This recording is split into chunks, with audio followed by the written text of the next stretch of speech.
has now openly admitted to handing off footage from their Ring doorbells to the police without permission from the owners of the doorbells and without warrants.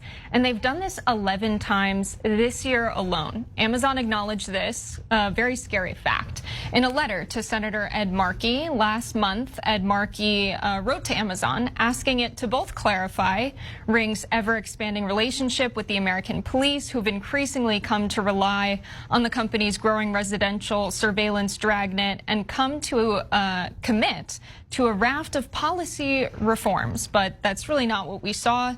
In a July 1st response from Brian Huseman, who's Amazon's vice president of public policy, the company declined to permanently agree to any of them, including never accept financial contributions from policing agencies, never allow immigration enforcement agencies to request Ring recordings, and never participate in police sting operations. But you'll notice that this leaves a pretty wide range of videos that the police can turn over. Huseman also disclosed that Ring now lets 2,161 police departments use its Neighbors app, 5 times more than it did in November 2019. Law enforcement officials can use the app to issue alerts and request videos. He said in the letter that Ring complied with those requests from police after making a good faith determination about risk. So let's dig into what they mean by their good faith determination. Although Ring publicizes its policy of handing over camera footage only if the owner agrees or if a judge signs a search warrant, the company says it also reserves the right to supply police with footage in emergencies, defined broadly as cases involving imminent danger of death or serious physical injury to any person.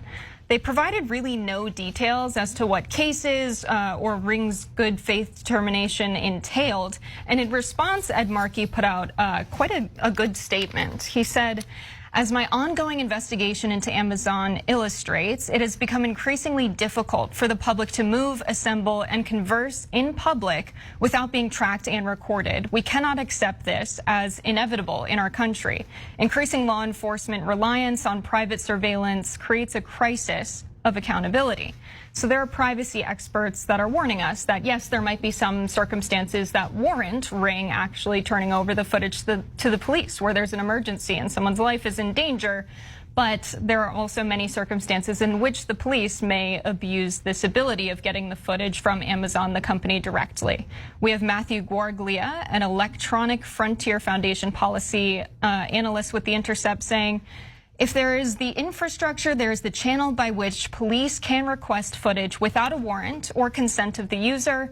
Under what circumstances they get it is out of our control. I worry that because it's decided by police and by somebody at Ring, there will be a temptation to use that for increasingly less urgent situations." So really good work by Ed Markey writing this letter out to other folks. And this response is kind of devastating, kind of damning. Cenk, what do you think? So first of all, about Ring, told you, okay? I don't know if Mark and I discussed it on Old School once. If you remember, though, you can check it out and find out. tyt.com/join if you go member. Anyways, but I'm not in favor of the Ring. I never got it. I don't want it. I don't want anything to do with it. Why? It's constantly monitoring you 24/7 in your own home. And do you know that the audio and the video from Ring go way beyond the door? So if you're walking by somebody's house, it might pick you up, both the video and the audio, and then turn it over to the cops when you never consented to any of that. That's insane. Look, everything has a device that listens to you now. The Peloton does. My wife bought a mirror with an internet connection and a camera. Why? Why? Anyway, so apparently I didn't agree with that person. So now you know that. Okay. Anyways, so gee, I wish there was a standard by which we could tell if a company should turn over private information to the authorities. Oh yeah, there is. It's called a warrant. Okay, and there's nothing wrong with that standard. By the way, like, oh, we had to do it in an emergency. My ass, you did. Warrants can go out super quick. People cops have been doing warrants for decades. And if there's a murderer out there and it's not Ring, it's something else, you know what they get? Oh, they got to go bust into some guy's house. They get a warrant. That's the process. There's no ambiguity at all. There's no reason to go around the courts unless you're doing really weird, really wrong stuff, okay? So the way to, and so that's why when they say they were doing a good faith determination about risk, I thought, whose risk? No, what they mean by that is risk to Amazon.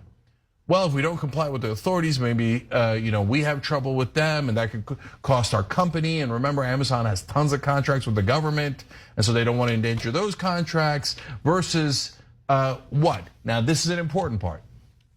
Versus how customers will react to this news once it's found out. Well, now you should react by not using Ring, because apparently they're using it to spy in on you without your permission or a court order. And that's called capitalism. Punish them. Well, as per usual, Cenk has really happened on the two key aspects to this, one of which is the warrant.